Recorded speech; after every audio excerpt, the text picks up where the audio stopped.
हैं, ऐसे लोगों को साथ में लेकर के आप लोग जिला कमेटी को बना लेंगे।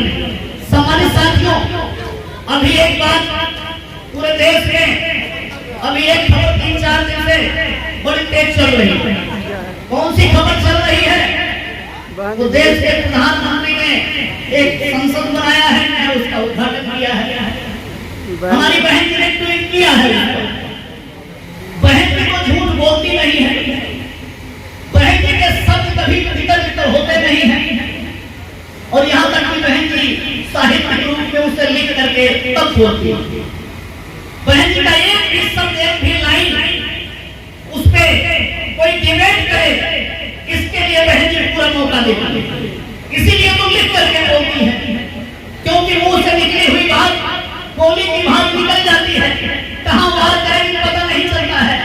तो हमारी बहन जी जब वार करती है तो सटीक निशाना लगाती है, उनकी गोली इधर-उधर नहीं जा सकती।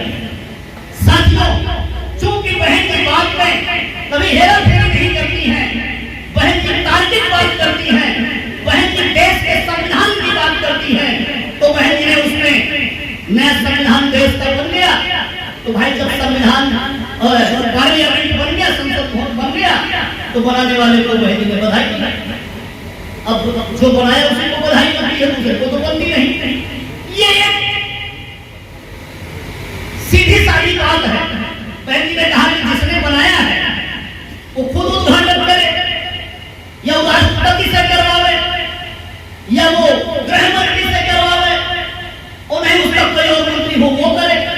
वो जिम्मेदार है, जिसकी सरकार बनी हुई है देश में, वो जिम्मेदार है, वो जिससे करना चाहे करवाए। हम लोग यहाँ बैठे बैठे जिनकी सरकार नहीं बनी है, तो हम जो भी बात कहेंगे तो हमारी बदमाशी होगी।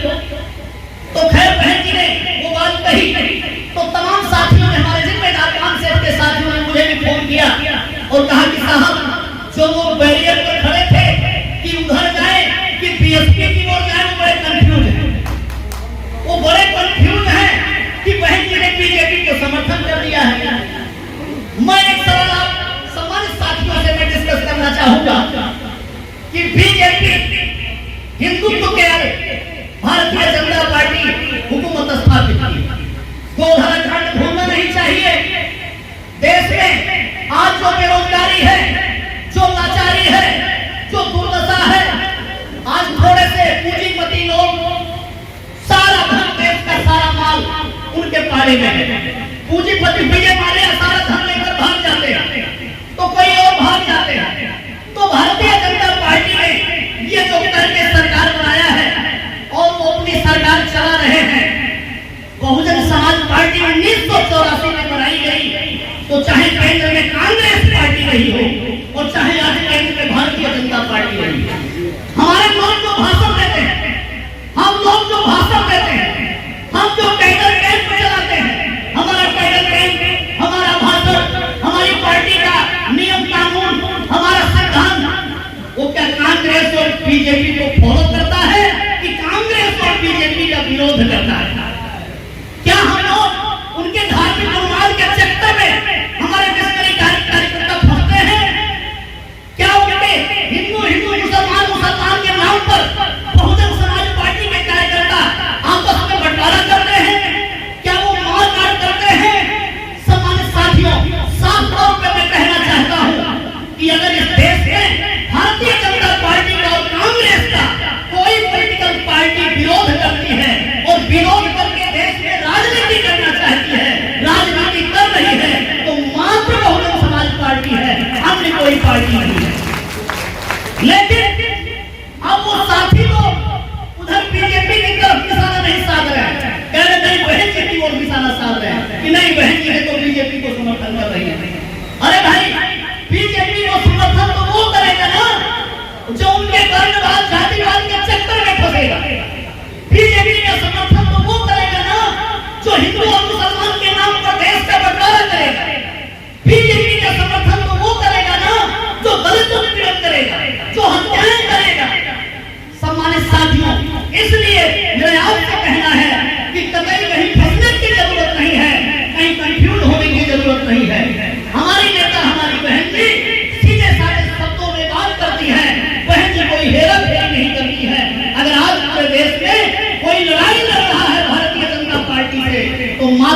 तुम्हारी मायावती लड़ाई लड़ रही है, मात्र बहुजन समाज पार्टी लड़ाई लड़ रही है। सम्मानित साथियों, इधर बिहार में जो दो दलों की आज चर्चा भतीजे की सरकार चल रही है, आज जो श्री नीतीश कुमार जी की और तेजस्वी जी की सरकार चल रही है, साल पहले तो हम लोग पैदा हुए थे, हम लोगों का बचपन था, तब का तो नहीं जानते हैं, लेकिन इधर 38 सालों का लेखा जोखा तो जानते हैं। आप चले जाइए गुजरात में, आप चले जाइए महाराष्ट्र में, आप चले जाइए आंध्र प्रदेश में, आप चले जाइए पंजाब में, आप चले जाइए दिल्ली में, आप चले जाइए हरियाणा में, रिक्शा चालक, बेलदारी करने वाला, हवाई का काम करने वाला, ईंट ढोने वाला, फैक्ट्री में छोटे दर्जे का काम करने वाला, अगर सबसे ज्यादा मजदूर कहीं का मिलता है तो वो बिहार का मिलता है, बिहारी मिलता है।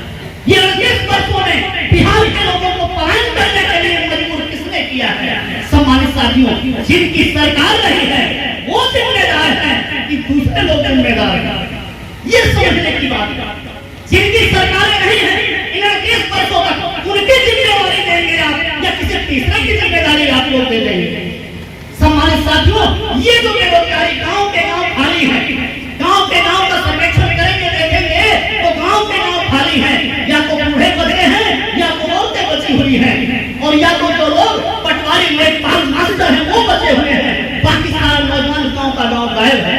जो गरीब है वो मजदूरी करने के लिए यहाँ से पलायन कर गया है, और जिनके घर में थोड़ी जान है, आर्थिक स्थिति थोड़ी सुधरी हुई है, जिनके बच्चे पढ़ना चाहते हैं, वो यहाँ पर पढ़ाई लिखाई नहीं है, वो पढ़ने के लिए तो इलाहाबाद यूनिवर्सिटी गया है, या तो बीएचयू गया हुआ है, या तो कोटा गया हुआ है, या तो दिल्ली गया हुआ है, देश के दूसरे बड़े शहरों में पढ़ने के लिए गया हुआ है। बिहार की शिक्षा व्यवस्था चर्चा है, और जब जैसे इसका किशोर भी टॉप की है, खैर उस पर नहीं जाऊंगा, तमाम जातीय विवाद हुआ, अपनी अपनी जाति में सब लोग गिरवाना शुरू कर दिए, लेकिन इसका किशोर दिल्ली में जाके पढ़ाई की, दिल्ली में जाके अपने पेरेंट्स के साथ बस गई, वहां जाके पढ़ाई लिखाई किया है। उन्होंने बिहार के सरकारी स्कूल में पढ़ाई लिखाई नहीं किया। अगर ताल ठोके श्री नीतीश जी तेजस्वी जी तो उनको सर में आनी चाहिए, उनको ताल नहीं ठोकनी चाहिए।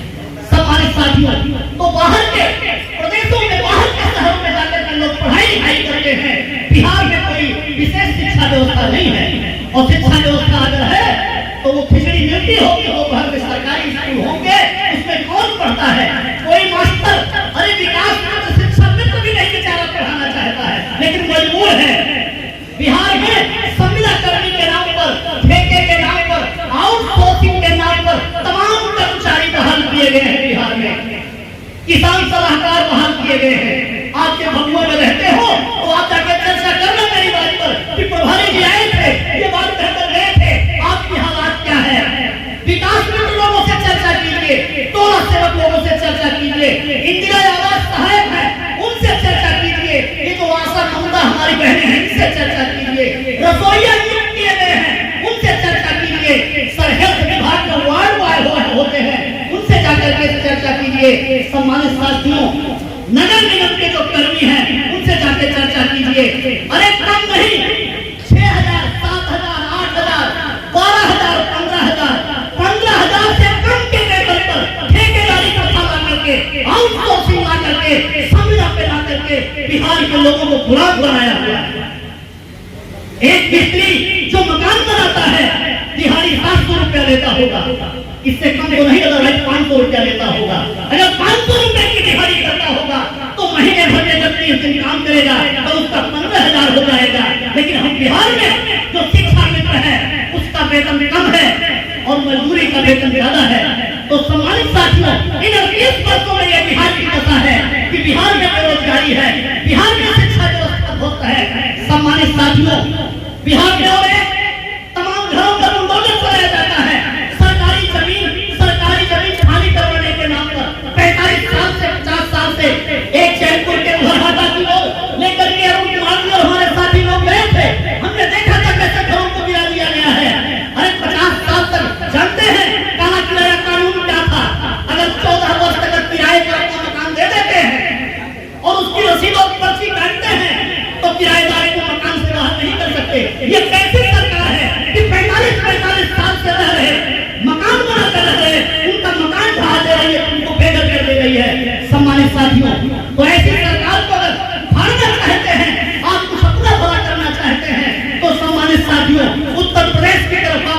लेकर के जाना चाहूंगा, जहां पर बहुजन समाज पार्टी ने माननीय बहन जी ने राजपाट कायम किया। सम्मानित साथियों, इसी बिहार प्रदेश में बड़े बड़े नरसंहार हुए हैं। हमारे साथी लोग कहेंगे आप गड़े मुर्दे उछाल रहे हैं, गड़े मुर्दे नहीं उछाल रहे हैं, रिसर्च करते हैं, समझते हैं तो हमारा काम जाता है इस बिहार में। अरे भाई, जो सरकार चलाने वाले लोग थे उनकी पुलिस व्यवस्था मकान को गिरा दे रही है, उनकी पुलिस व्यवस्था शराबबंदी के नाम पर तमाम लाखों लोगों को जेल में डाल दे रही है। वो पुलिस व्यवस्था तब सोती रहती थी क्या? वो कहीं शराब पीकर पड़ी रहती थी क्या? वो व्यवस्था कहाँ चली गई? जब सेनारी कांड हुआ, जब लक्ष्मणपुर बाफे कांड हुआ, जब संजय विवाह कांड हुआ, जब मियां कांड हुआ, सैकड़ों लोग मौत के घाट उतार दिए गए। मैं ये नहीं कह रहा हूँ कि उतारने वाले कौन थे, मैं तो सिर्फ ये कह रहा हूँ कि समाज में रास्ता पैदा किया गया, समाज में खाई पैदा किया गया, समाज में ऊंच नीच पैदा किया गया। आज अगर बिहार प्रदेश के हमारे राजपूत भाई, भूमिहार भाई, हमारे ब्राह्मण भाई अगर बहन जी के रास्ते पर चलना शुरू कर दे, जैसे सतीश चंद्र मिश्रा जी चलते हैं, जैसे रामवीर उपाध्याय चलते हैं, अगर बहन जी के रास्ते पर चलना शुरू कर दे तो क्या ये प्राइम रहेगी? क्या ये गैरकानूनी रहेगी? आज हमारे दलित समाज के भाई अगर मानव कांसी रामवीर में बताए रास्ते पर चलना शुरू कर दे बिहार प्रदेश में, तो जैसे उत्तर प्रदेश में वो बटन दबाकर वोट दे करके 4 बार अपनी सरकार आपने बना लिया, ऐसे बिहार में भी आप अपनी सरकार बना सकते हैं। तो सम्मानित साथियों, मेरा आपसे कहना है कि बहन जी की सरकार 4 बार रही है, उसका जब तुलना करेंगे आप, जब चिंतन मनन करेंगे तो बात समझ में आएगी कि बिहार में कितनी अराजकता है, बिहार में कितनी दुर्दशा है। बिहार में सम्मानित साथियों 3-3 डिसमिल जमीन देने के नाम पर कागज की पर्ची पकड़ा दी जाती है, कब्जे नहीं दिया जाता है। और सेंट्रल गवर्नमेंट तो लॉकडाउन के दौरान एक योजना लेकर आई 5 किलो अनाज। अरे भाई, तमाम सोशल मीडिया पर हमारे नौजवान लिख रहे हैं कि यूपी की तर्ज पर जैसे बहन ने किया था, हमें 5 किलो अनाज नहीं चाहिए, हमें 5 बीघे जमीन चाहिए, हमें 5 बीघे जमीन चाहिए। 3 एकड़ से लेकर के 5-5 एकड़ जमीन सरकारी भूमि को बहन जी ने गरीबों में बांटने का काम किया। सम्मानित साथियों, क्या इधर बिहार में सरकारी जमीन नहीं है? ये बांटना नहीं, ये तो सरकारी जमीन पर अगर किसी ने घर बना लिया है तो उसको ये खाली करवाने में लगे हुए हैं, उनका घर उजाड़ने में लगे हुए हैं। बिहार प्रदेश में छात्रवृत्ति का घोटाला हो जाता है, बिहार प्रदेश में आए दिन किसी दलित की हत्या हो जाती है, किसी आदिवासी की हत्या हो जाती है, किसी की आंख फोड़ दिया जाता है। सम्मानित साथियों, मेरा यह कहना है कि सरकार की जो लॉ और ऑर्डर की व्यवस्था है, जो कानून की व्यवस्था है, वो पूरी तरीके से ध्वस्त है। इसलिए 2024 में 1 साल मात्र रह गया है, इसी अप्रैल और मई के महीने में अगले वर्ष चुनाव होगा। मेरा आप लोगों से कहना है, आप नारा तो लगाते हैं देश की पीएम कैसी हो, बहन मायावती जैसी हो, तो खाली नारा लगाने से तो बहन जी पीएम नहीं बन जाएंगी।